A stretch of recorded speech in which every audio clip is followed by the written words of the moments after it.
Tā. Stāstam par lineāliem vai par līmeņrāžiem? Tātad, mums ir jaunums, nu cik no jaunums, bet mums ir līmeņrāži, nu pasties kāds forši, 60 centimetrīgs, gumijot rokturi, ļoti ērti turams, var darīt arī šādus darbus, var šādus darīt, visādi, ovāla tipa burbulīts, nav taisnais, nu, ķipa sanāk, laikam, bišķi labāk.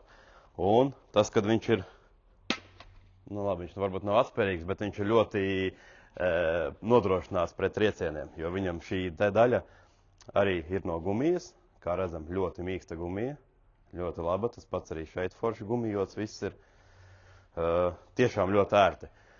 Šis ir 60 centimetrīgais, un šis ir 1200, arī tieši tādas pašas konfigurācijas. Re, kur te var ielikt pirkstiņu, var šitā ielikt pirkstiņu, visādi. Triecienus nebaidās. Nu, principā tā vismaz mums saka ķīniešu puisēni, kas viņus ražo. Bet, nu, ļoti labs ir pierādījies, kad ļoti uzticams palīgrīgs. Un te mums arī ir 2-metrīgais.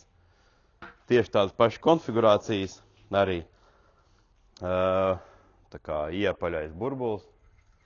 Visas malas ir gumijotas, arī šīs vietas, kur, nu, principā, es pat teiktu, kad arī kaut kādu sīkšķēm var ļoti labi izlīdzināt, nu, kādam bruģētājam varētu noderēt, jo investīcija diezgan maza, nav dārgs. Kaut kāds 21 eiro, jā, principā priekš 2 metriem taisna